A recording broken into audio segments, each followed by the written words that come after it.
here in the perimeter, there are no stars. Out here, we is stoned, immaculate. Hello and welcome. This is the C86 show. I'm David Eastaugh. As you know, we'd love a special guest. This week it's going to be the turn of Nick Curry, aka Momus, who I spoke to very recently to find out more about life, love, poetry and all that other groovy stuff. Has had a very prolific life in music, starting with his first band, The Happy Family, and then becoming a solo artist.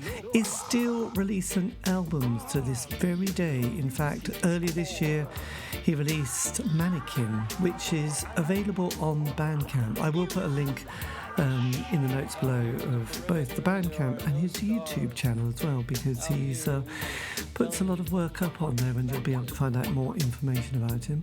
But anyway, you can find out more about Momus and all the beginnings and what he's up to now in this fascinating interview. So after several minutes of interesting but casual chat, we get down to the early formative years. Momus or Nick, it's over to you. Well, I was born in 1960, so I'm a little bit older. And I guess the year 1967 was when I really discovered pop music. My dad was a linguist who was doing a PhD in children's acquisition of language. So he was very interested in using us kids as guinea pigs. And he would record us on a German tape recorder borrowed from Edinburgh University's linguistics department. He would record me telling stories, just improvising stories, and he'd record me banging away on the piano in our house. Right. Making up songs, and we'd also record Top of the Pops together. So I remember recording like early 1967 Top of the Pops, and there being stuff like The Move and The Who and the Beatles, of course. So it was kind of mod bands like that, or it was the Beatles and psychedelia, because we basically only had one record in the house that I could recall. I know Right. we had the Revolver album, which we'd kind of bounce around on our beds to, when Tomorrow Never Knows comes on. Yes. But also we had lodgers because we were a bit hard up. We needed to put student lodgers in the house. So we had this Hong Kong law student called Ollie Kwan who left when he left a whole bunch of Vogue 45s with Françoise Hardy. So that's very much the sort of francophile girl pop elements in my sound come from Ollie Kwan, come from a Hong Kong man. So I guess that was the big first impact, and I really was a little songwriter at that point. There's tapes of me singing at the age of 7, but then I kind of neglected things for a while. I was into T-Rex in the early 70s, into David Bowie, like you, from 72 basically. I didn't really listen to anything before that until after Ziggy, and then I went back to the old albums that they re-released on RCA. Right. And those albums were hugely influential. And really for the whole 70s, I was just following Bowie, not always happily. I mean, Young Americans foxed me for a while, but I got into it later. Yes. But it was a Bowie universe. And that idea of being an artist who would change styles that often and have a kind of a universe that was always the same but always different on each record, and he would come at his recurrent themes from different stylistic angles. I think that was very unusual for the time, and he really set a template for what people did in future decades. Well, quite. Did you like things like nursery rhymes and sort of, I don't know, fairy tales at that stage in life? Were you sort of quite drawn to sort of fantasy? Yeah. I mean, I love Hilaire Belloc and, cautionary tales, all sorts of quite nasty, Struwwelpeter, all this kind of, or the Brothers Grimm. I mean, it's actually very sinister, a lot of that stuff, and probably wouldn't be allowed to children now. Or, well, some of it is. It's sort of Edward Gorey and things like that. I was going to mention dear old Edward Gorey, sort of, how the child dies in about 100 different ways, or something. I can't remember the book, but we had a book of his, which was quite, The Unwanted Guest as well, which was quite funny and surreal. This creature. Yeah, well, kids love that, and kids don't want things to be bowdlerized and kind of sanitized for them. They have quite violent imaginations too. Yes, and also we were at that stage. I don't know if you remember, but we used to have those public information little films and adverts, which was quite scary. There'd often be a freezer or fridge stuck in a woodland, and some child like, don't go and shut the door. And quicksand. I'd never been near quicksand, but I was always worried at a very young age of dying in quicksand, because it was often some sort of some public information film about it that this could happen. It's funny. I was just talking to my girlfriend about this the other day, about she has a weird fear of quicksand. And I was saying, well, of course, these days, as you're sinking into the quicksand, you just use your iPhone and just say, excuse me, I'm on the moors in the bog. Could you send help? But I mean, you'd have to Yes. geolocate using your iPhone, and they'd probably send a helicopter or something. But no, this is very Scarfolk. I don't know if you know the work of. He's a British guy who lives in Switzerland. I think he's called Richard. Oh, what's his name? Scarfolk. It's like the whole enterprise was basically making pastiches of those 70s British public information films and press adverts, which were terrifying. And he summons up this kind of awful, repressive Britain where psychopathological things happen all the time. But Yes. we're apparently being warned against. He's what's he called? Dr. Richard. He's a doctor, but he has this sideline. It was almost going to be turned into a BBC series at one point, but it fell through. Wow, there you go. And did sort of easy listening come into your consciousness at that stage? Because I know sort of a lot of your music kind of instrumentally or musically is kind of like that, just has a sort of a vibe to it, which is quite opposite to your lyrics. Yeah, definitely. I'm sort of aware of Serge Gainsbourg's Je t'aime moi non plus, which was a huge hit in 1969, wasn't it? It was 70. And but also sort of vaguely, just film soundtracks and even porn soundtracks. Because when I was 18 in 1978, I went out and saw a porn film, which turned out to be Veluto Nero in this awful flea pit in Edinburgh called The Classic. But it had Right. fantastic music by Alberto and Dario Baldambembo, who are these Italian composers. Actually, it was directed and written by people who'd worked with Fellini as well. So, I mean, it had some good credentials. But Yes. I was amazed by the sort of synthesizer music, very sensual, relaxed synthesizer music, which was nevertheless somehow quite sinister and otherworldly. I guess it was a bit Tangerine Dreamy or something. Well, yes. I mean, it was all very experimental, but also those I don't know. I remember there was the Manuel, which was one of the famous ones, and there was another one that I remember my brother got the soundtrack out because he was into prog rock during that 70s period, and I can't remember what the film was, but yes, he liked all those kind of artists that were creating it. So yes, it came into our consciousness. You mentioned Tangerine Dream, but there was also people like Vangelis at the time and Patrick Moraz. But there was kind of that world of spaghetti westerns as well, which very evocative kind of like otherworldly music that was happening on the soundtrack in our consciousness. Absolutely. And John Barry and all these Italian film soundtrack composers and people. Yeah, very much. So did you have any older brothers or sisters that gave you any kind of musical directions other than lodgers at this stage? No, I was the oldest, so I was really sort of bullying intellectually my younger siblings into listening to. I'd buy them records really to indoctrinate them into, getting into the new wave instead of status quo or whatever they were into. Peter, what's his name? Basically, they had quite, I thought, mainstream, middle of the road tastes, and I was reading the music press and felt very, very superior. So what was the first record you went out and bought with your own money? That would have been a T-Rex compilation on Music for Pleasure label. It was Ride a White Swan. Right. And then your first concert? First concert was actually Van de Graaff Generator in Edinburgh. Blimey. There Someone gave me free tickets for it. God, that's amazing. There you go. And then when you got to 16, which would have been 1976, God, I'm doing the maths here. Did sort of punk come into your consciousness at that stage?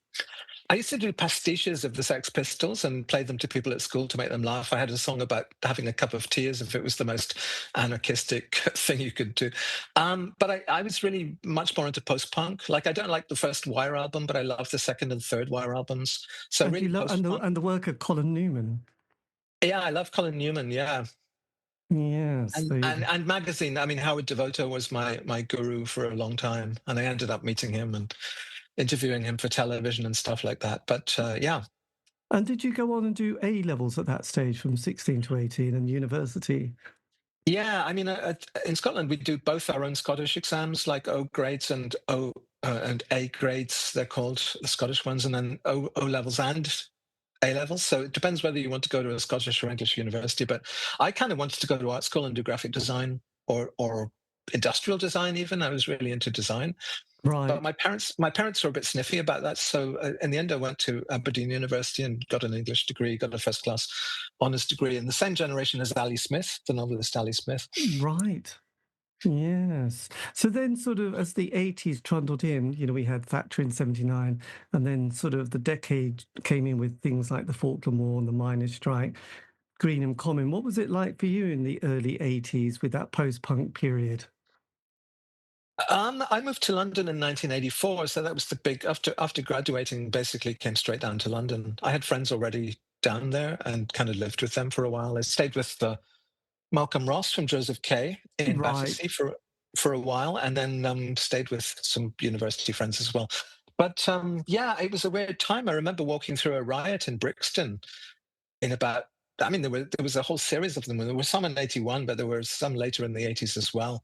Brixton Yes. was always on fire, and I was amazed at how racist the police were when they were charging these little knots of black youth around the town hall in Brixton. They were shouting "black bastards," as they ran towards them with their truncheons out. It was very. I was surprised at how violent it was and aggressive, and of course because I was white, they just ignored me totally, and I just walked through the middle of it as if I weren't there. It was very strange.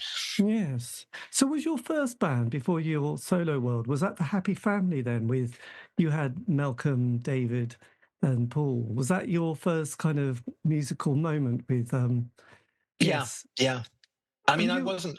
I was at university and I didn't really have any musical plans. But then Joseph K was happening and getting a lot of press in London, and I got very excited and started going to all their shows. And then they happened to split up. I mean, I handed a cassette to Malcolm Ross of my demos, which I didn't expect anything to come of it, but I kind of thought maybe I could get signed to Postcard Records because they were the Flavour of the Week indie label in Scotland at the time.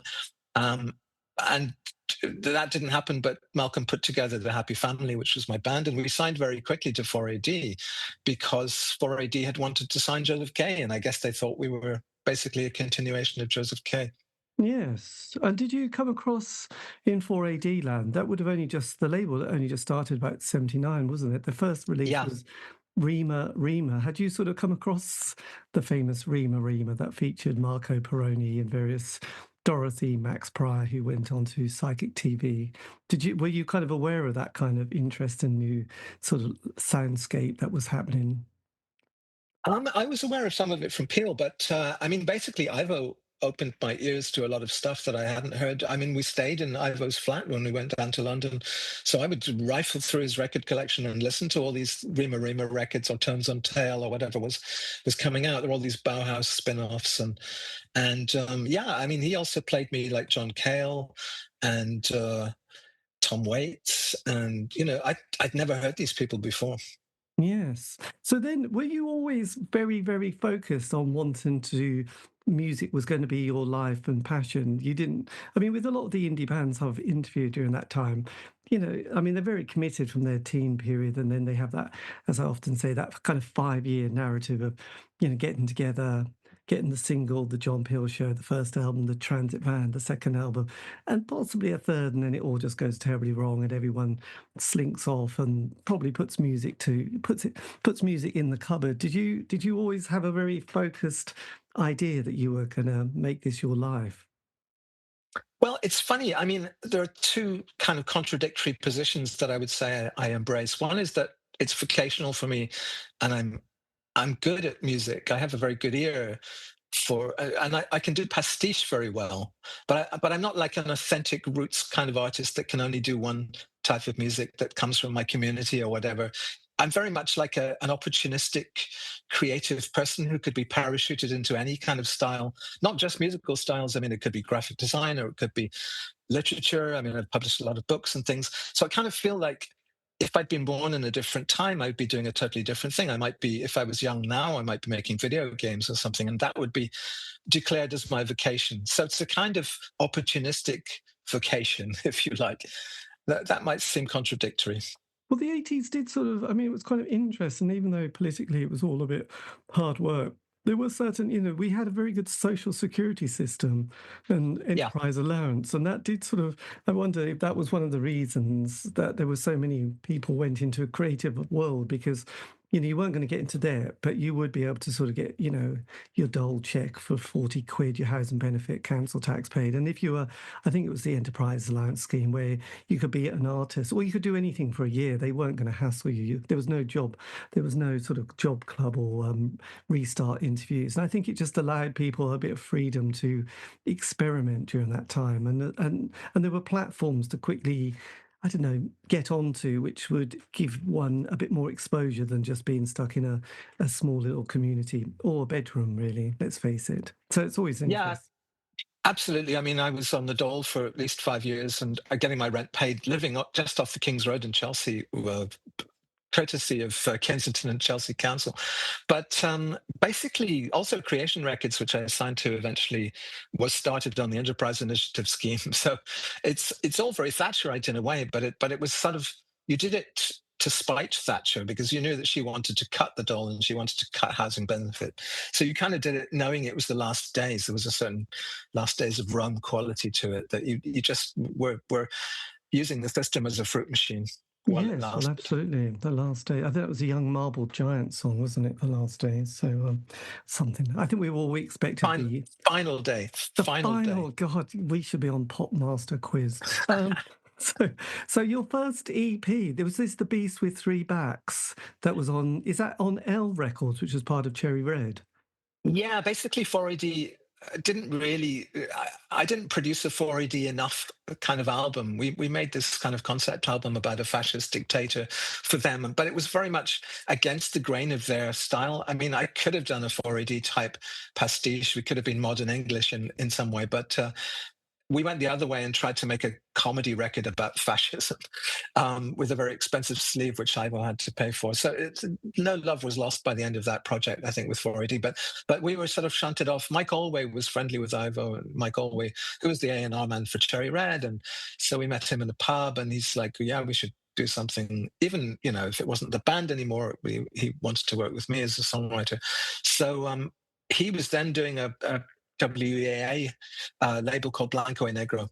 And Oh, that's right. Yes. he was there for about a year, and he screwed up by signing Sudden Sway, which nobody was buying, and they had some very expensive conceptual sleeve ideas. They wanted to release albums as board games and three-dimensional whatever sculpture. So Mike indulged them fully, and then got kicked off Blanco. And then this was around when I was talking to him. At first, we thought I would sign to Blanco, but then later it was just L, and it was just run out of his kitchen. And he was getting money from Crepuscule in Brussels, so Right. I was sent off to Brussels to record there cheaply with money from a clothes shop, I think, called Himalaya, which was probably connected to Michel Duval's Crepuscule label in some way. But it was kind of interesting because Paul Haig from Joseph K had also spent 6 months in Brussels and recorded for Crepuscule. So there was this kind of Edinburgh-Brussels connection already. And I kind of liked to be connected to the continent because I was always looking very much to Europe Yes. musically and culturally. So Because we put out The Beast with Three Backs, but then Mike did a deal with Cherry Red. So he brought me into that. L Records became basically a label within Cherry Red. yes, because I think there was a very good book actually recently about yes, Mike and L Records. Because Yeah, there was. and what was he like as a person? Because he's a little bit like Alan Horn. He's sort of disappeared, but I'm sort of always curious about these characters. Did you meet Alan Horn, by the way? I met him only once, I think. Yeah, he's Alan's a acerbic kind of gay man who has a certain kind of a weird irritability or something about him, whereas Mike is very sweet and very persuasive and charismatic. So Mike was more like Malcolm McLaren or someone like that, a kind of indie version of Malcolm McLaren. And he would just be able to talk the hindquarters of a donkey, and he would sit down with you and say, right, I want you to go to Spain. We've got some money from a Spanish label. We're going to make an album called The Gardens of Spain, in which you'd go to various Spanish gardens in Alicante and Granada, and you make music based on that experience, or you go and eat pastries in cafes, or you pretend to be a hairdresser or something like that. And And that's really what Elle turned into, and that's why I had to leave Elle eventually, because he was very much a creative director of a kind of, it could have been a wallpaper company. It wouldn't have made much difference, you know, as long as he was in charge, you know, and coming up with the ideas, because he was so creative in and of himself that there wasn't much room left for the artists. So people with like Simon Fisher Turner was another artist called the King of Luxembourg on Elle, but Simon had a thumb in many pies, you know, and was doing music for Derek Jarman's films and everything. But I felt like I was a vocational songwriter in a way that wouldn't really Right. allow. I couldn't really coexist with Mike's conceptual framework Yes. in quite the same way, because it was all or nothing. I really wanted to. So I signed to Creation eventually, and started making chart singles and things, rather unsuccessfully. So did you, I mean, Simon Fisher Turner, he did a very interesting project with Colin Lloyd Tucker, didn't he? Which was Les um, Trois Filles, the three girls, yeah, Les Trois Filles. which was brilliant, and did the first album and had a whole backstory of who they were as these two women, and no one sort of, and everyone sort of went with the story, and then they eventually had to sort of come out, which was, yes, it was just an extraordinary project, really. And as you mentioned, his work with Derek Jarman was quite big. Was also film big in your life at this stage? Because I remember sort of the 80s being, we were all very excited about sort of the Seventh Seal, and then we had the French films like Betty Blue, and the American films by Jim Jarmusch, like Down by Law and Stranger Than Paradise. Were you sort of very sort of yes, was film an important part of your life at this stage? Yeah, it was, and it was people like Tarkovsky. I mean, when Mirror came out, I went to see that three times. I was so impressed by it, and later in the 80s, it was Nostalgia, I guess. Tarkovsky, Peter Greenaway struck a chord. I Oh mean, very. yes, Peter Greenway, yes. But you did your first album on L Records, which gets an amazing, it does sort of put you on the map, doesn't it? It really, you quickly get sort of quite an audience at this stage. Were you quite pleased with the response you got for the first release? Yeah, although the reviews were mostly saying that I was too wordy, or that it was a bit twee and middle class. And I think the enemy said it summoned up images of a sensitive group of friends sitting on cushions together with candles burning, which was kind of my life at the time, because I used to go to the Troubadour in Earl's Court and sit around kind of on cushions with a group of sensitive friends. I guess that's what it was like. But then we had people like dear old Stephen Morrissey, who was very sort of flailing in his beautiful way, and I don't know, Lloyd Cole and the Commotions. There was a lot of kind of, I don't know, night. I mean, I loved it, but it was, I don't know, people wanted to sort of be slightly pretentious as well as alienated and insecure at the same time. So I thought, it would have fitted quite well at that stage in the 80s period, I would imagine. I kind of feel like I was born a little bit too late, because I'm really a child of the NME as it was in about 1980 to 81, the golden age of Ian Penman and Paul Morley. And I kind of wished those people were still around. By the time I was Momus and started making records, Paul Morley was doing ZTT, or had moved even on from that. Ian Penman had left the NME. So there was a whole new generation of, some of whom, like Don Watson, who became a friend, wanted to be a bit like the previous generation, but they weren't quite up to the same level. So I think really that golden age of pretension, where there was a real crossover between literature and pop music writing.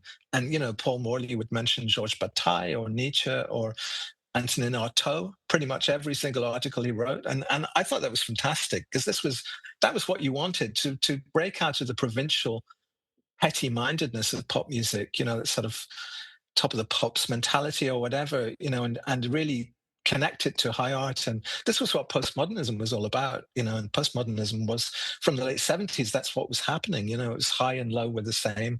You could be erudite in a populist form. You could be populist in a high serious form. It was all zinging about, and a global kind of system started to emerge, where people in Japan could actually support you more than your local audience. I mean, that happened with me really, because my records, L records in general, started selling in Japan. The Englishness of L did not appeal to the English, but it appealed to the Japanese. Yes, good. I know that's such a nice story. And was art how? I mean, you talk about on your last album modernism. Was there any sort of particular sort of go to movement in the 80s that you were drawn to at this stage? I guess I was kind of a fellow traveling with the Freeze exhibition and people like Andrew Renton, some of the curators and people involved with the early Damien Hirst stuff.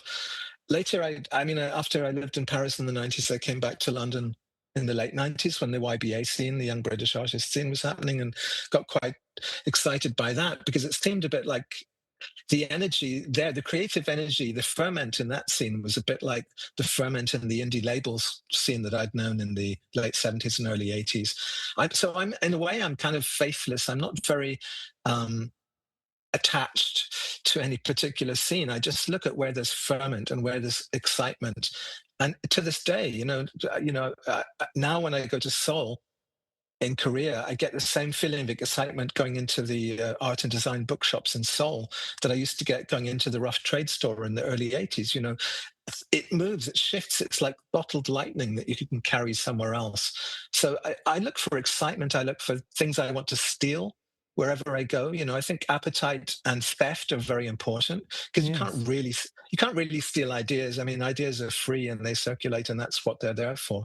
So, but if you have the appetite, if you say, damn, I wish I'd thought of that, I wish I'd had that idea, that's a sign that you can still be enthusiastic about creativity in general. Yes. And when did you, I mean, sort of Alan McGee, Creation Records, at this stage, it was still, I mean, they'd had people like the Jasmine Minks, didn't they? And various other sort of, quite a lot of Scottish bands for obvious reasons. Did, Yeah. so was it Alan who signed you at this stage? Yeah, in 1986, I started talking to Creation, and yeah, he just sort of liked what I'd done with Mike Allway. He's a big fan of Mike Allway's work.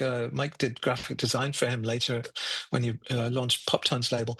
But Alan was basically very well connected, whereas Mike hadn't been so well connected to the pop journalists and the establishment. Alan knew everybody and had this kind of I don't know, it's a bit retro for my tastes, the sort of obsession with 1960s psychedelia. I mean, obviously I have a taste for that too, but it's not an obsession.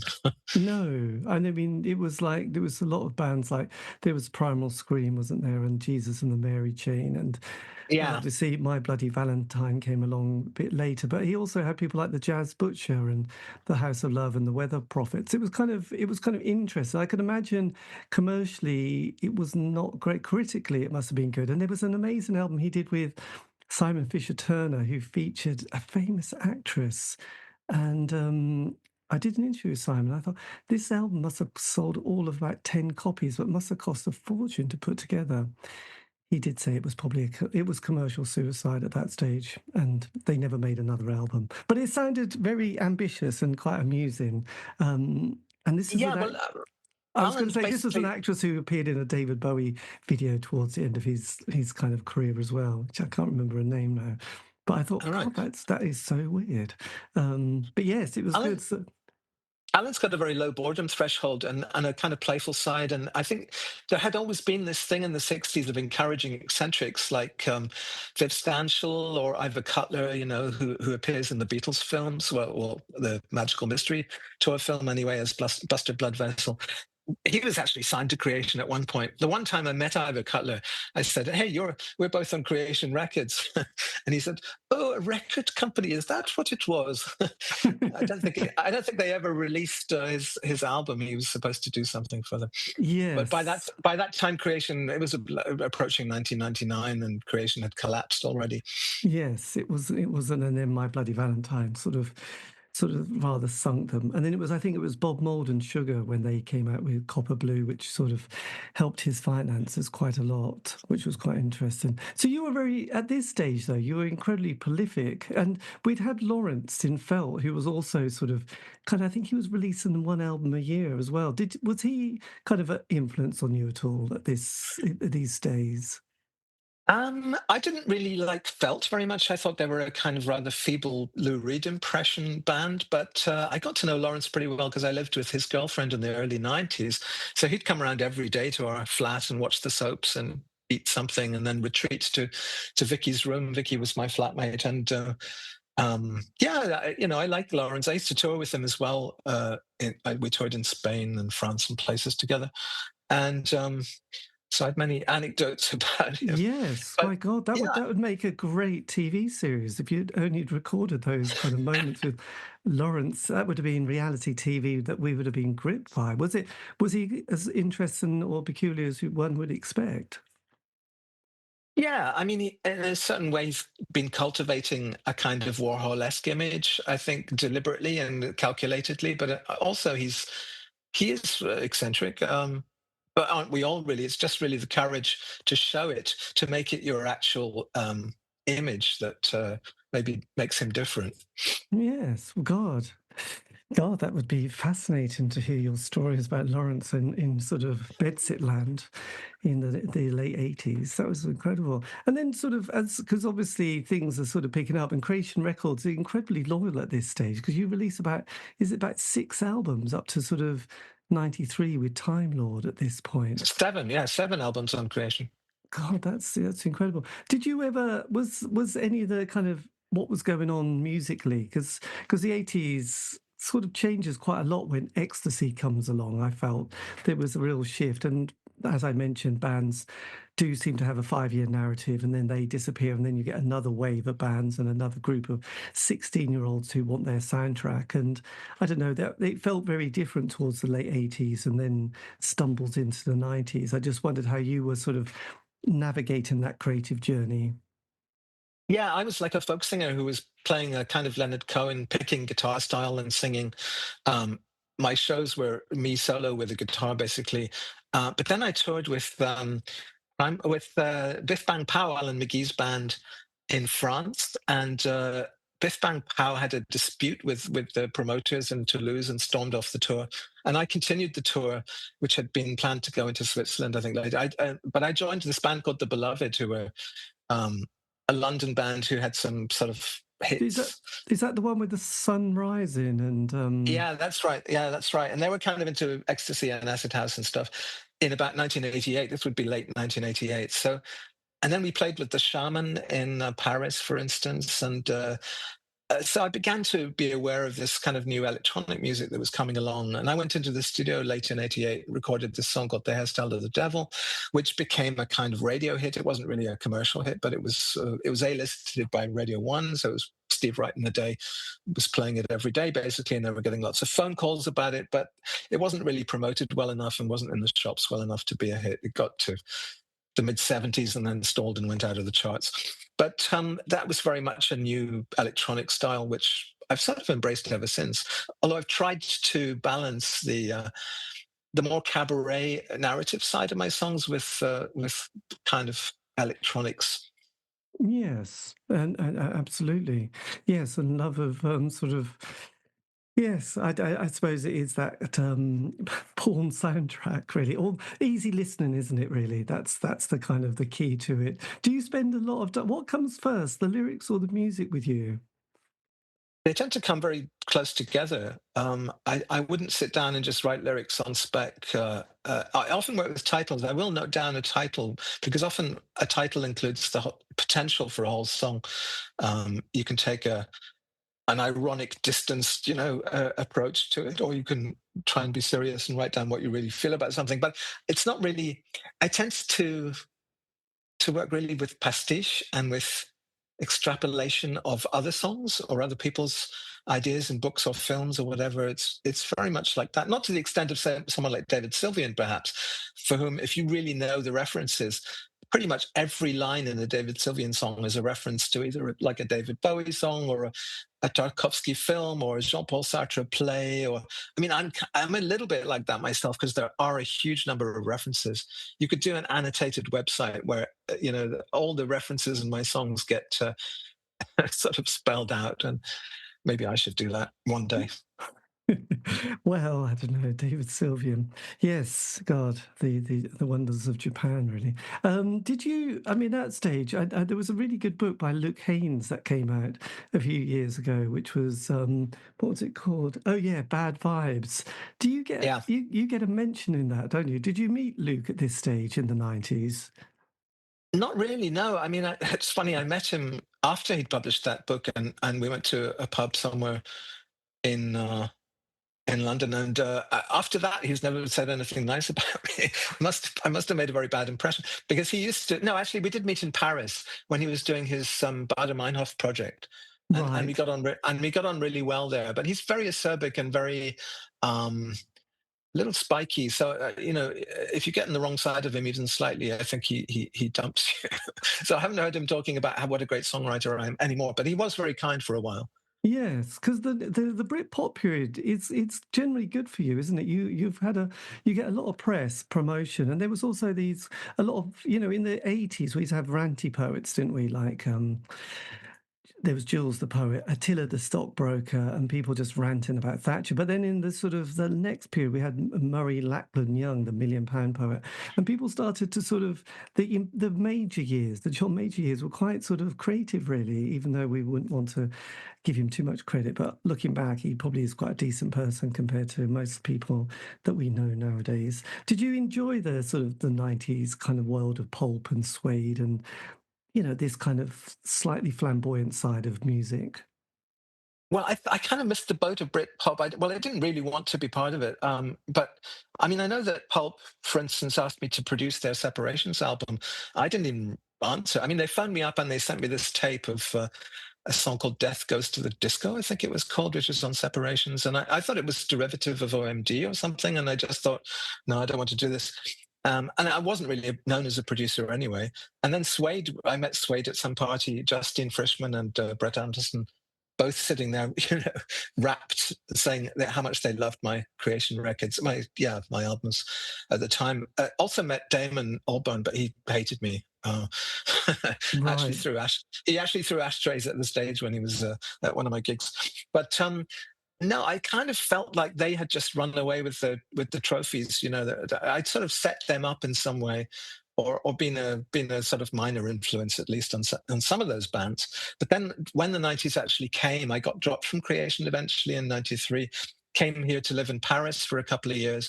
My private life became much more important than my records for at least a couple of years. I got married and was living very happily. And I used to go down to W.H. Smith's on the Rue de Rivoli and occasionally read the music press without buying it, just to see what was happening in Britain. So my experience of the 90s is mostly Japan, America, and France. It's not Britain, very much not Britpop. Right. I don't think I've even heard the Pulp album to this day. I mean, I know they're hits, obviously, but I don't think I've heard any. I don't think I've heard a Suede album from start to finish either. Right. No, there you go. But then with the album Philosophy of Momus, you signed to Cherry Red. Was that through Mike again and L Records? Yeah, I'd done The Ultra Conformist in 92 with Mike for his Richmond label, which I think is also through Cherry Red. And it was always there as a possibility once Creation had dropped me to go back to Cherry Red, because I'd kind of, there was a certain amount of, mutual hurt that I had left Cherry Red in the first place in the 80s to sign to Creation. But the door was always open. They were very forgiving. So I went back but they didn't really have the energy or the kudos to in quite the same way as Creation. But it was just a way to be a lifetime artist and to keep releasing records, which I do to this day. The records sell very little, and I don't really make much impact. I don't send them out to get reviews even, but times have changed, and so you can do stuff on a much smaller level, and it can be, I don't earn a full living from music, but I earn enough. Yes, because there's quite a lot of interesting artists that have just kind of continued their journey. Like there's another guy called Paul Rowland, who again just writes. He sort of almost invented steampunk, and he had a very interesting take on some of the dark arts and Crowley as well as horror, but writing biographies on T-Rex. And another guy called Nick Nicely, who did another couple of really interesting albums. So there's always been quite a nice eccentricness to the British musician creative type. Did you come across those two at all in your travels? No, I'd never heard of them actually. I should investigate them. But I think Yeah. they the capitalist system doesn't really, it tends to be very much a casino, a roller coaster kind of model where you, as you keep saying, it's 5 years, and then you're down the jumper, as they used to say, at smash hits. But I've kind of somehow bucked that just by turning a sort of sustained failure into success. I think that's Yes. the secret, is to just keep working. My brother-in-law is Irvin Welsh, and that's something he says as well. Although he's obviously had enormous hits with things like Train Spotting, the reward is really to keep working. To be in a position where you can release work, and it's there for people to find if they want to find it. Yes, absolutely. And sort of by the mid-90s, you have, what, 20 vodka jellies. Is this a bit of a breakthrough album for you at this stage? It seemed to get a lot more attention and publicity. Well, basically, what happened there was that I was working for Japanese artists like Himi Kari, Poison Girlfriend, Mari Hamada. Female artists in Japan suddenly wanted me to write songs for them and produce them. And these records were actually big hits, unlike my own records.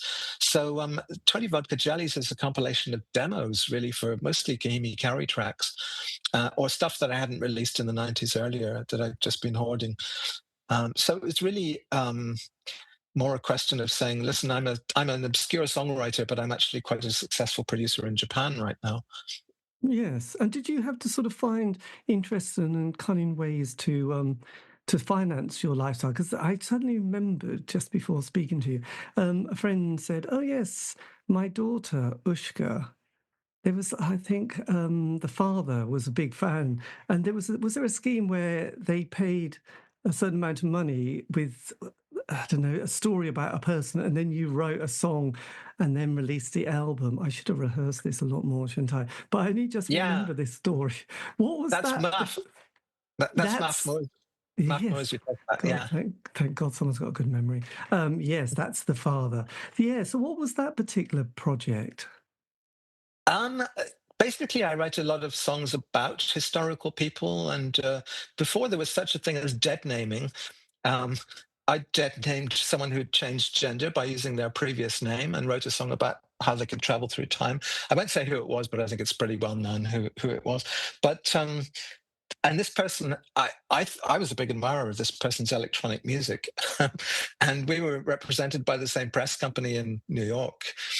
So I sent my album with this, what I thought was a tribute song to this person, who then was not amused at all. And the idea was that because she had a record out at the same time my record was out, the Little Red Songbook in '98 was my record, and I thought we could co-promote. I could say, "Wow, she's great," to the journalists, and she could say, "Wow, he's influenced by what I was doing." But instead, we had this. It was also great promotion, I have to say. We had this lawsuit where I got sued for some ridiculous sum, a Trumpian kind of sum of millions of dollars. I didn't really get sued. I never went to court, but we settled out of court for a much smaller amount. But basically, to pay off the lawyers, I then had to do this offer where I do a portrait song for $1,000 a piece. So it was surprisingly easy. It took just 2 weeks to sell 30 portraits. And it was a get rich quick kind of scheme. So the American press loved it. Americans love that kind of story where it's all about the bucks. And we managed to get a lot of articles in the US about this, and in Britain too. Right. So this is the album Stars Forever. Stars Forever, yeah. Right. And that's the But track called. it was also good to get away from my own, belly button gazing, because I could write about other people. And so I'd ask people to describe themselves, what they wanted to say about themselves, what they looked like. And then I'd go off and write a little funny song about them, in order to demonstrate that writing a song about someone was not necessarily an aggression or a microaggression or whatever we'd call it today. You're right. God, Brian Eno would be very impressed with that. He'd probably sort of try and market that idea, wouldn't he? With his God. So did that sort of whole suddenly sort of having that seriousness of lawyers and people threatening? Did that kind of, I don't know, slightly throw you at all emotionally, dealing with suddenly a whole different world? Because it can be very scary when things like that start to happen and you think, God, how do I get out of this situation?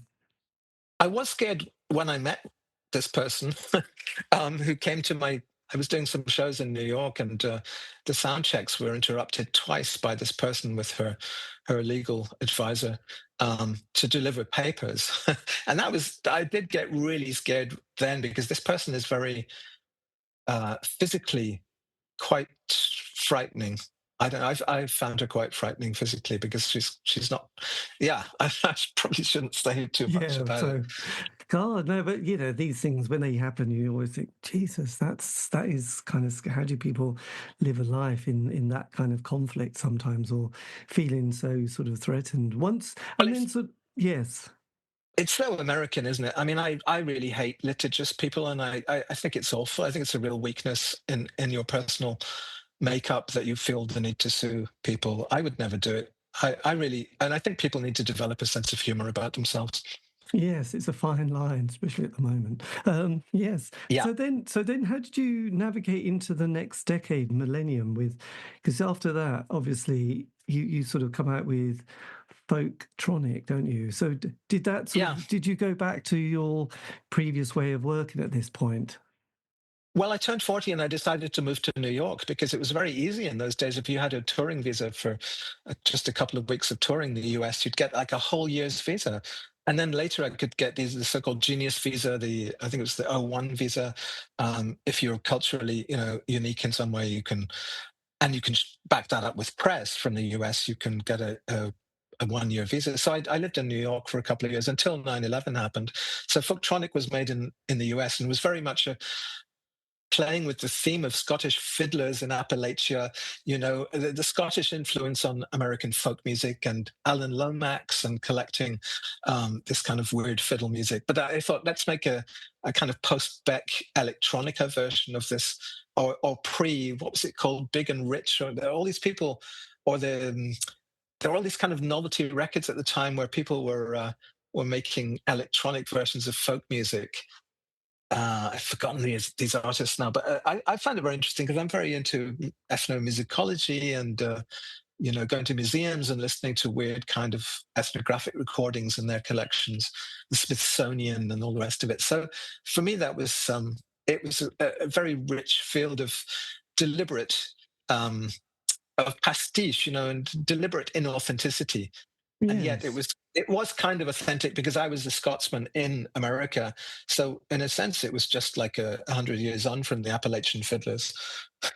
Did you I ever was a did you ever tune into things like the Incredible String Band? Did that ever sort of has that ever sort of come in? Absolutely, Was it? absolutely, yeah. I very much got into the sort of neo folk scene of Devendra Banhart and all those people in the early noughts.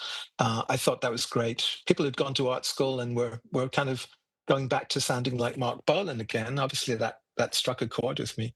Yes. And yeah, very much.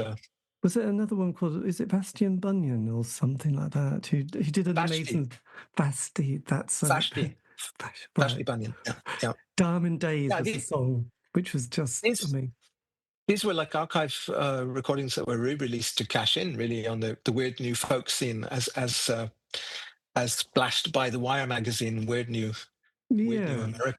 There seemed to be quite a lot of, bizarrely, women who took off on a horse and carriage or a gypsy wagon and just went off, did one or two recordings and disappear, and then people discover them decades later, and you think, and then there was that great mystery of what happened to some of these characters, which I always found quite fascinating, where they just, yes, just took off. I think, yes, quite a lot sort of ended up going into Scotland and or into the deserts in America and never to be seen or heard of again. But yeah, the whole because Shirley Collins is another one who did a lot of archiving on that world of American folk, I think, and Yeah, Appalachian I mean, music. I wasn't so much into the hippy dippy trippy folk music. If we're talking about folk music, everyone would compare me in the early days to Nick Drake, but I was actually much more into Molly Drake, his mother, who was making a kind of witty, poised piano music, songs a bit like Paul Porter, Cole Porter, or Irving Berlin, or the sort of 40s, 50s kind of intelligent, witty songs that you might hear in a film of the Yes. time. Did And so I was yeah, going to say, did Vivian Stanshall and the God, that famous recording that we all owned. Oh God, Vivian Stanshall and his. Oh, what was that called? His great Bonzo Bond. felt No, good about not it. the. No, the other thing that he did. God, this is quality, isn't it? Really. Oh, so Henry at Rawlinson then. Yes. Did those songs? Did they kind of come into your sort of DNA at all? Yeah, I'm a big substantial fan. Not quite to the extent that I go. I don't really like the sort of jug band pastiche he does so much, but yeah, his voice was fantastic, and I would hear those Peel sessions where he'd be reading those stories. That was very influential on my first novel, actually, because I started publishing novels from the late noughts with the Book of Jokes, which was the first one. So that's very much like a Viv Stanshall kind of novel. Yes. So then, with your traveling, did you sort of then leave New York after a sort of 5, 8 years and go Well, elsewhere? after 9/11, New York really changed. It became weirdly patriotic and a bit fascistic, and that certainly got worse since then, obviously. But the whole atmosphere got a bit scary, and so I moved to Tokyo after that, and I lived in Japan for at least a decade, and then came back in the late teens, in 2018, basically came back Right. to Europe. And 28. also spent a lot of time in Berlin, actually. After New York, I guess Berlin, and I became like a famous blogger on LiveJournal. I became one of the notable bloggers that journalists would always talk about. When did you last play live, by the way? Last played live in 2019 in Barcelona, so I haven't done anything post-COVID. I'm supposed to play live later this year, but every time I sign up to play live and sort of reintroduce myself to the live circuit, something intervenes, like people lose their funding. I was supposed to play at a festival in Cafe Otto this year, actually, but the Arts Council cut the funding and it didn't happen. It seems like it's harder and harder, especially with visas and crossing borders and all the rest of it. Yes. So with your label, American Patchwork, was this a way of sort of, taking charge of your sort of distribution and sort of publishing and ownership of your records from now on? Yeah, that's the distribution deal I have with Darla in California. So that's lasted 20 years or so now. And yeah, we just, it's just manufacturing through them and distribution through them. Um, and yeah, after, because we were, the Wendy Carl, oh, said her name. The legal battle we had kind of did for Le Grand Magistry, which is my label in the US, which went through BMG ultimately, through a company called Wasabi, but through BMG, Bertelsmann, which was, a major label. But after that, Matt Jacobson, who ran Le Grand Magistry, said, well, you should work with Darla directly, just put your records out through Darla. Indie distribution within the US. It's a bit hard to get the albums outside the US. They're a bit expensive, so that's the downside Right. of it. Yes, that is But very. I tend to distribute really digitally anyway. I'm using Bandcamp, I'm using YouTube, and all the usual culprits, Spotify and people. Well, So yes. I mean, that's actually doing better and better each year in terms of people switching to that because they can't be bothered getting CDs or vinyl. And I was just on your website. It was really fascinating because you were talking about Mannequin, which is the new album. Have you enjoyed embracing this way of being able to talk about all the songs yourself and explain what the influences are and how they sort of came into fruition? Yeah, I love that. I mean, I would love there to be more artists out there doing that. Perhaps they aren't as articulate as me or as pedantic as me. I mean, I come from a long line of Scottish teachers and lecturers and people, so I just enjoy applying the critical skills that I learned at university to my own muse, and maybe that's narcissism.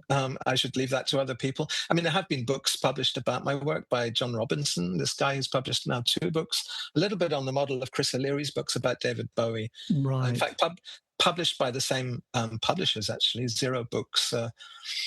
And P&H Books was the second one. So I hope there'll be a third one. I hope they can Keep scrape going, up actually. enough So with interest. with Yeah. this with this particular one, you were talking about David Bowie and the man who fell to earth, didn't you? Did you cover that song, or did you? Because I was just following it, and did you say that you weren't going to put it on this particular release?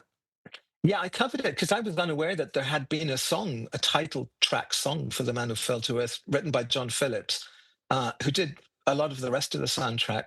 And it kind of appears as an instrumental. There's a scene where the lawyers get thrown out of a high window, and then you see a CIA man in a swimming pool saying, "I wonder if we're doing the right thing."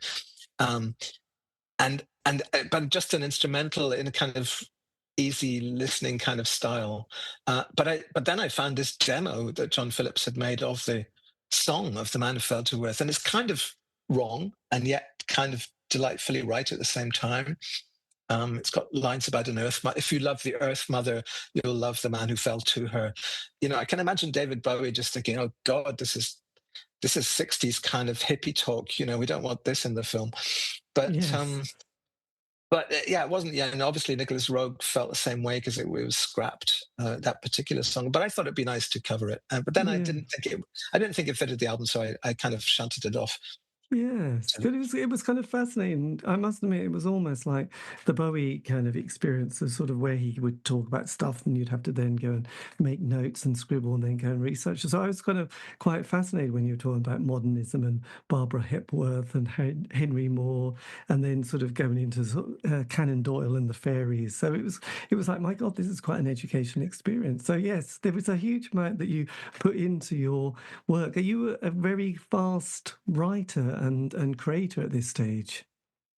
Yeah, I do a song a day very easily. Well, I say easily, but it's actually very exhausting to actually sit down and do it, partly because you don't move your body enough when you're creating, on a laptop especially. But I tend to sit down with no idea. And for me, that's a fascinating moment when no idea turns into, "Oh yeah, I could do this or I could do that." Or you've stored up little things that you wanted to steal in your mind, or things you wanted to sample. Often I start as a cover version. I start covering a song like Song for Insane Times, by the Soft Machine guy. What's his name? Um, Oh, Robert I'm gonna, Wyatt. no, the other one, who had a solo deal, and I've forgotten his name. What's his name? I know. Let's all go and Google this one. Very, very low voice, and very seductive kind of. Oh, Kevin Ayers. Kevin Ayers, yeah. So I would start with the Kevin Ayers song and think, "I'm just going to cover this. It's so great." Song for Insane Times, it's called. But then by the time I've covered it, by the time I've got the chords, and then I'll chop them up and I'll put them in a different order. And I mean, I think a lot of musicians, if they were honest, would tell you they work this way as well. You just admire something so much, you wish you'd done it. Then you kind of do it. As Oscar Wilde says, "You will." I wish I'd thought of that. "Oh, you will." It's that idea that you actually sit down and you have the idea for a second time, which makes you a dunce instead of a genius. But then if you can rejig it, you can actually make it something fresh and original. Yes, because I know there was another artist called Jed Fair who was in a band called Jed Fair, Half yeah, Japanese. I mean, half Japanese. he was either a song a day or an album a day. I must have been a song. That was a long time ago. But I was thinking, my God, you are prolific. But he didn't mess around, did he? He was absolutely out there, Well, sort but of. with Jad Fair, though, it does sound like he's just put it together in 5 minutes.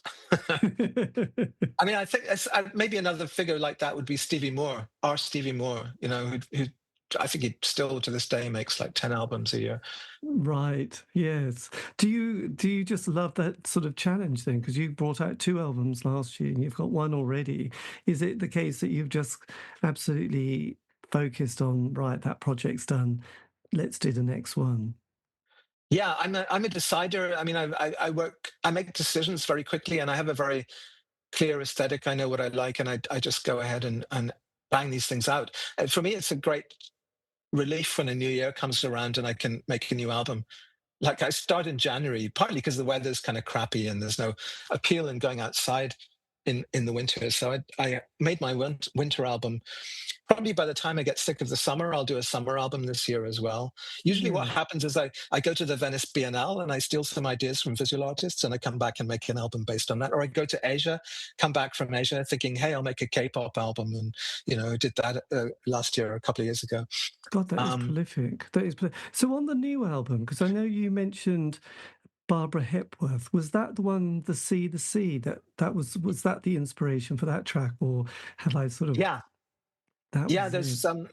The, there's a fantastic TV documentary about Barbara Hepworth in St Ives, made in the early '60s, which uses music, which is like a woodwind quintet, I think, something like that. But it's very modernist music, which is appropriate because her sculpture is very modernist in a classical way, classical modernism.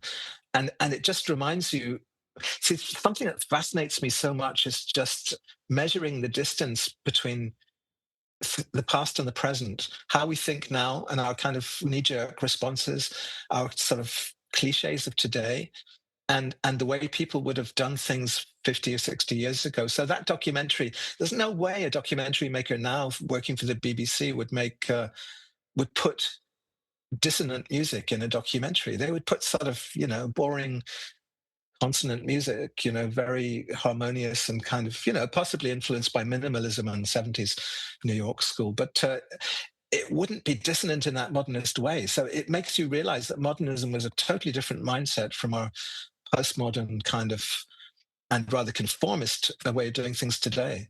And also Yes. there was sort of elitist commissioning system where people who'd gone to Oxford and Cambridge would commission each other to make arts documentaries, and they'd have very posh accents. So the voiceover on this Barbara Hepworth documentary is amazingly posh, and her voice is amazingly posh. And it's just a different time when you really couldn't. Everyone would be kind of doing glottal stops now, even if they were posh people, they'd be pretending not to be.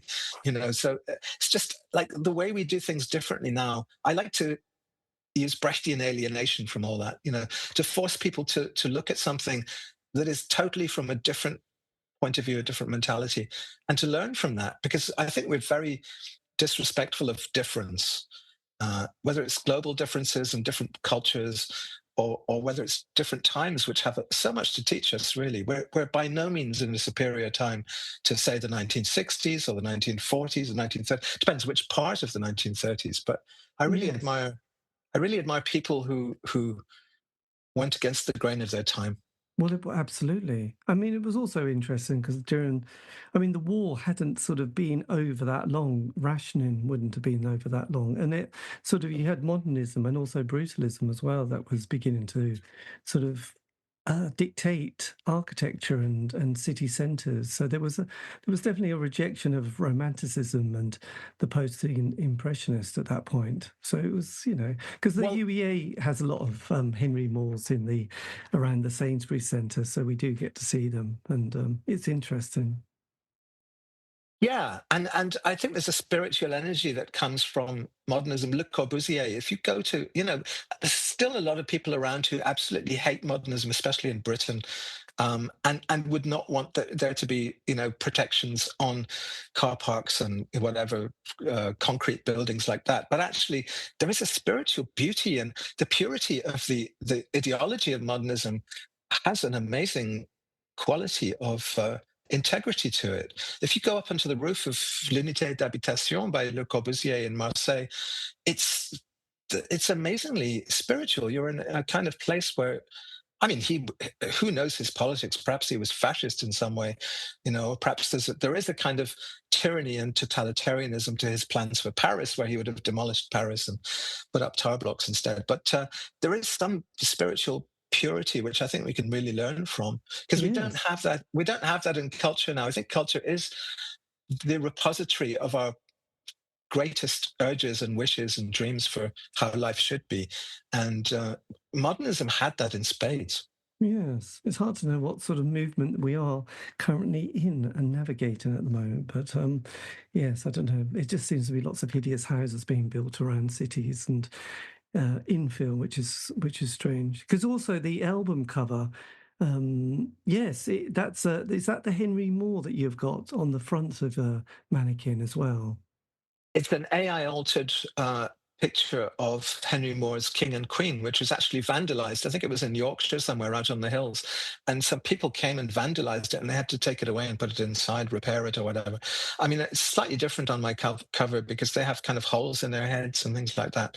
not from the Vandals, but Henry Moore put holes in their heads. But it was kind of atypical for Henry Moore because it's much more referential to the figure, and even less typical that Barbara Hepworth. I mean, Barbara Hepworth was more influenced by Brancusi and Noam Gabo and people like that. So continental sculptures from the 20s, really. And they're very abstract, I guess, influenced in turn by the Russian constructivists. There's a bit of a Russian constructivism influence in the song Mannequin, actually, which it's kind of leapfrogging from the constructivists themselves, whose costume designs appear in the video for the title track of the album, but also Kraftwerk's appropriation in the 70s for the Man Machine of constructivist typefaces and costumes in their own stage wear.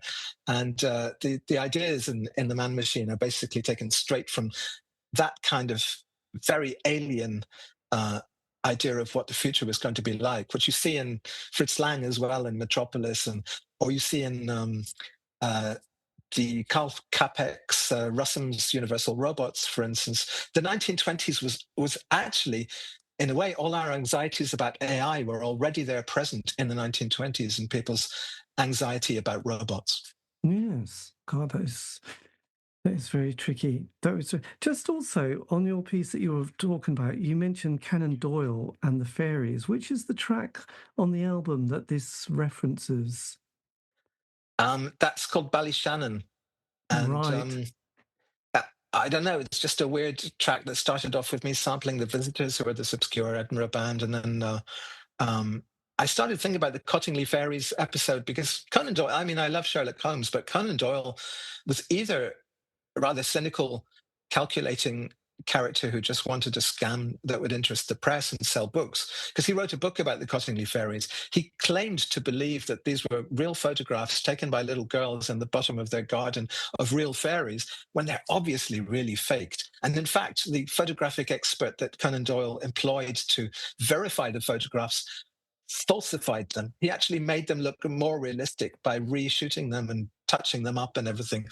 But Conan Doyle then sold a lot of copies of books about the Cottingley Fairies episode, so it did serve him quite well in the end. Right, yes. That was kind of just an interesting story, and that's one of those documentaries I'd seen decades ago and hadn't really thought about since. And then when you were talking about it, I thought, oh, yes, I remember that strange story. Have you sort of, the world of AI and stuff, have you sort of played with anything like that, or have you sort of had any sort of feelings or thoughts about that, the way the world is going at the moment? Absolutely. Well, I mean, I have 2 AI albums, basically. I have one in a K-pop style and one in the bossa nova style. Because when AI came along, just basically 2 years ago, I started playing around with it. And people would send me, AI versions of like rejigs of my songs. And I would say, God, this is amazing. So I had to really get my toes dipped into the whole thing, and it was fun while it lasted. While it was glitchy, I mean, I love technologies when they don't quite work. So there was a lot of weird, glitchy, uncanny valley stuff going on in early AI song composition, and I would generate things with prompts, and then I would take them away and split up the stems and remake them in my own style. But it would be like collaborating with a human collaborator, basically, because I would be breaking out of my own habits mostly, because the AI would do things with the drums and the bass, whatever, that I wouldn't or couldn't do myself. So I saw it initially as very much like sampling when that came along. For me in the early 90s, when you could sample other people's records and then build your own stuff around it, recontextualize things and make a fresh version. But then I think now it's actually got too good. So I've stopped using it. I've renounced it. I do occasionally use it for little things like artwork or even generating lyrics occasionally, but they're still pretty awful, whatever it comes up with. But I kind of don't like this knee-jerk moral panic kind of response that people have at the moment, like renouncing anything to do with AI. And it's in the toolbox. It's there. It's fun to use. It's going to make you do things differently. It's not going to replace you. If you use it rather than letting it use you, it is going to use your archives. But, we all use archives. We all get influence. We all steal things from other artists or the artists of the past. So I don't really have a moral problem with that. I'm not really a huge believer in copyright, which I think is over-policed, over kind of sclerotic. I prefer the folk tradition where everything was open and open source, really. Yes, Um, I think hopefully there's hasn't been any cases recently of people being sued for some sort of chord sequence that was reminiscent of somebody else from 20 years previous. So it seemed to no, be a but fashion. there are some legal cases. I think Spotify said that it's not going to allow any AI content. But I think it's, reasonably enough. They're saying that things which are entirely AI generated shouldn't be on Spotify. But I think if you are an artist who just uses AI to rework material or to collaborate somehow, I think that's okay still. I Yes. don't know what the copyright situation is, but it's evolving all the time with lawsuits. Yeah. So I wanted to get in there early and just do a couple of albums, just playing around with it before it became illegal. Basically, the institution of everything determines that everything eventually becomes either expensive or illegal. What were the two albums, by the way? One is called Ballyhoo, and one is called Quietism. Ballyhoo Right. is the K-pop album, and Quietism is bossa nova, basically. Right. So that was just 18 months ago you put those two out. So now at the Yeah. moment then, are you sitting there sort of about to sort of write your sort of next album for latter in the year? Yeah, I'm in currently what I call the postpartum depression period, where if I've just finished an album, I'm like, fuck, it's over. What can I do? I just have to. But luckily, the spring's come along to say what you do is you go out and you drink coffee and sit on the terrace and soak up the sun and live life with your girlfriend, and that's fine. And then travel as well. I'll hopefully be traveling later in the year, Yes. and Well, and then there'll be another album probably later in the year. But yeah, I really feel alive when I'm producing things, and that's my raison d'être. That's the whole point of being alive. and do you sort of finish a song completely and then move to the next one, or do you sort of sometimes put things to one side when they haven't quite sort of come together and come back to material?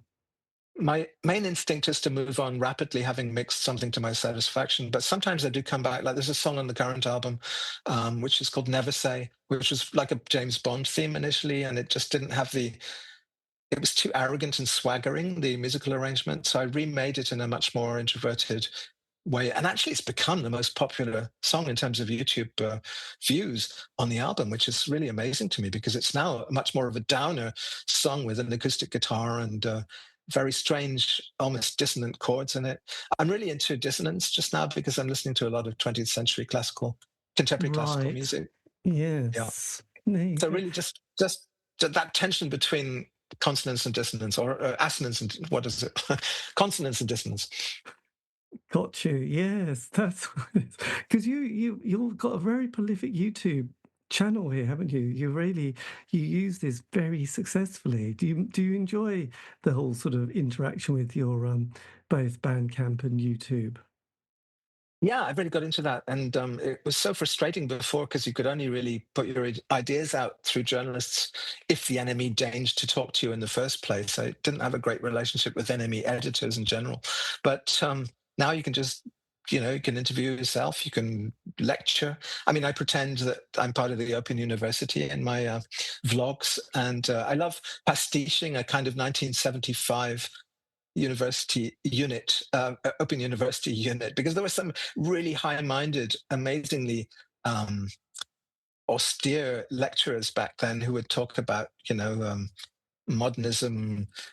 They would analyze Webern's late period string quartets or something in the most kind of austere way, and this would be on television after midnight usually. But I loved those things, and especially there was some art and design courses that I would listen to religiously back then. Yes. So You do have a very comprehensive website, don't you, with all your bits on? And there was a really great bit with was it a diary from 1979 that you sort of also put on there as well, which I now can't find. But it was, yes, is it a sort of a great source of archiving using the website?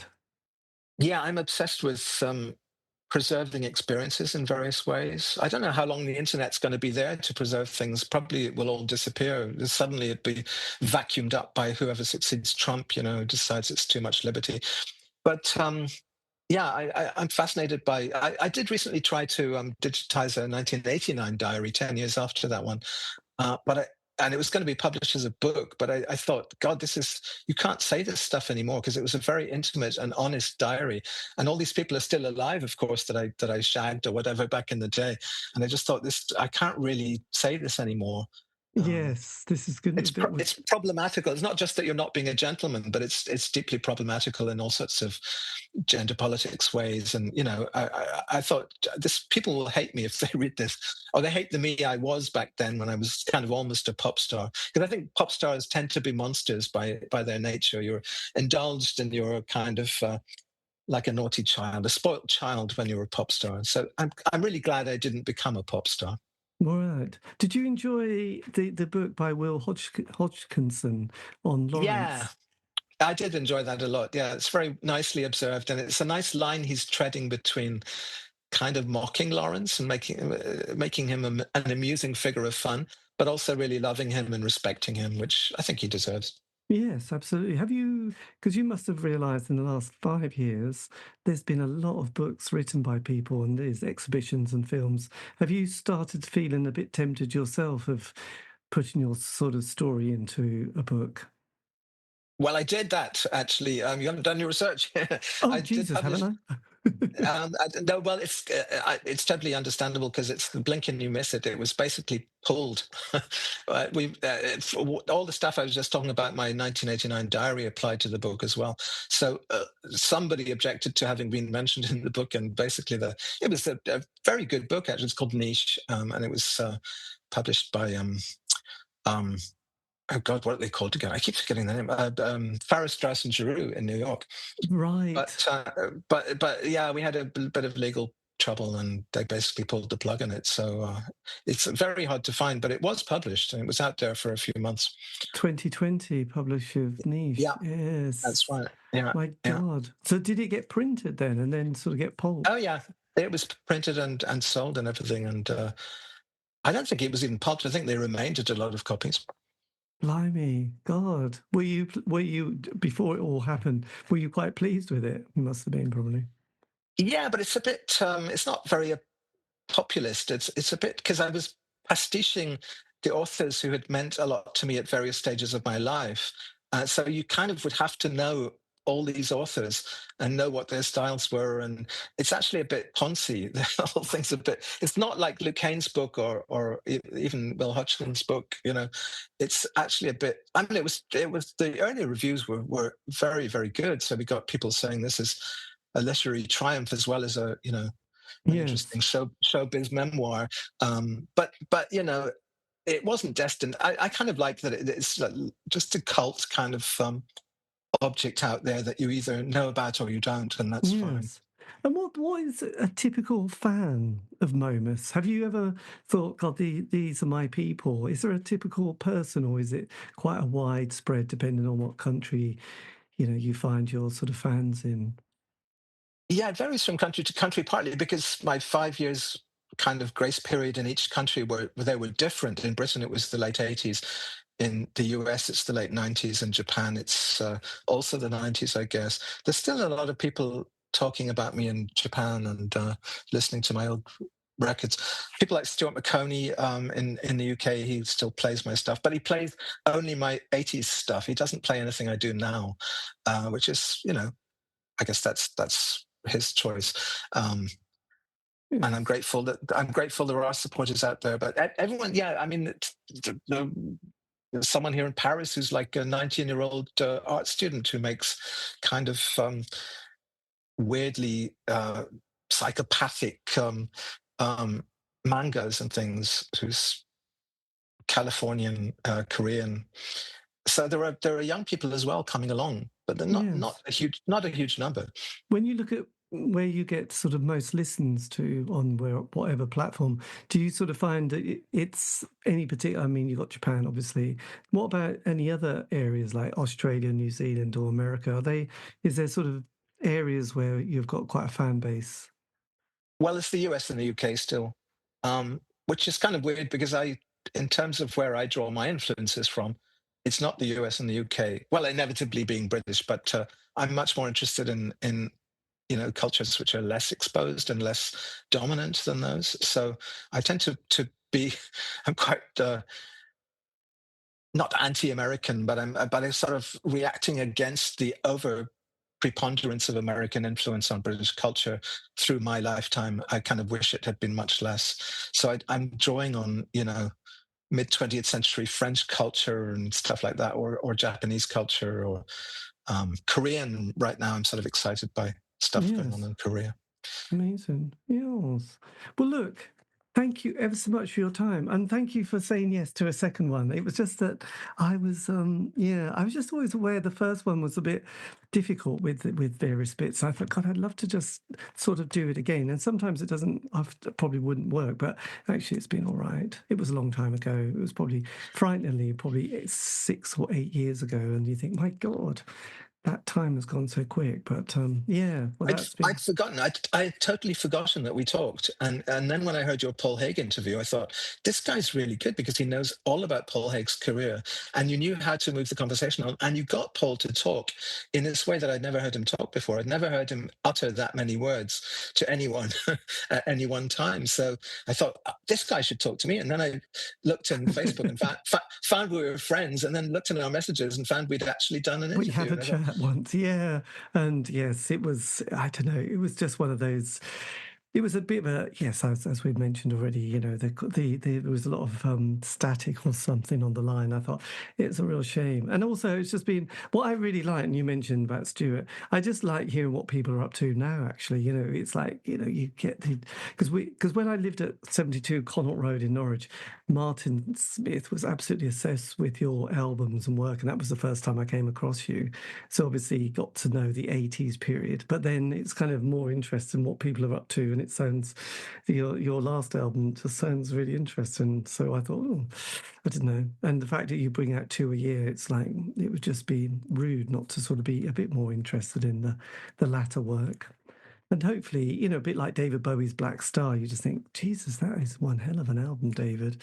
How did you manage to do it? It was very weird. Did you sort of embrace the Black Star album? Yeah, I mean, like everybody, I find it hard to listen to now after he's dead. I think a lot of people feel that sense that it's almost like ghoulish now to listen to it knowing the condition he was in when he recorded it. I kind of interacted with him a little bit on the previous album because I did a cover version within seconds, apparently, of Where Are We Now coming out, because I was in Japan.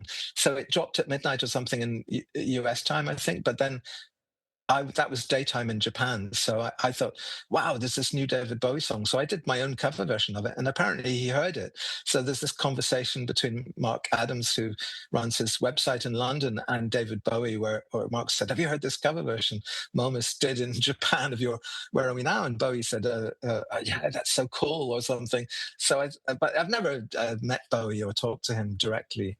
I did chat with him when I was a BowieNet member once, briefly, talking about art magazines or something. Why wasn't he into Freeze magazine instead of Modern Painters? But that was amazing that he actually had noticed my cover version. Yes, God, that is incredible. I thought it was when he was hanging out with Matthew Collins, wasn't it, in the 90s, or doing something with Matthew at that point.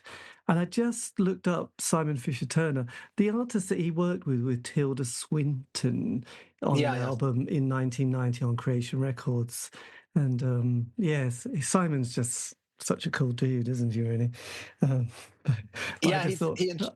He introduced me to Tilda Swinton, and actually he got me to contribute to the music on Blue, Derek Jarman's last film. Right, yeah.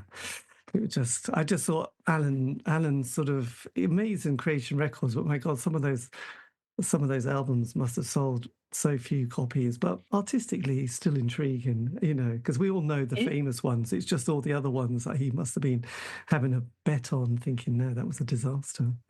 Well, he even got his own dad to make an orchestral album, which came out in Creation, the John McGee Orchestra. That must have sold 10 or 12 copies. Yes, God, good old Alan. Anyway, he's happy, so that's good. But look, I'll let you rock on. But thank you ever so much for your time, and I'll keep in touch. But yes, I'm enjoying your new albums. Okay, thank you. Okay, thanks a lot. Bye-bye. Bye. And that is the end of the interview. A massive thank you to Momus, Nick, for giving me the time. This has been the C86 Show, David Eastaugh. So if you want to contact me, you can on any of the social media platform sites. Just do C86 Show. All these interviews have been archived on Spotify, iTunes, Podbean. It's true. Have a great week. Stay safe.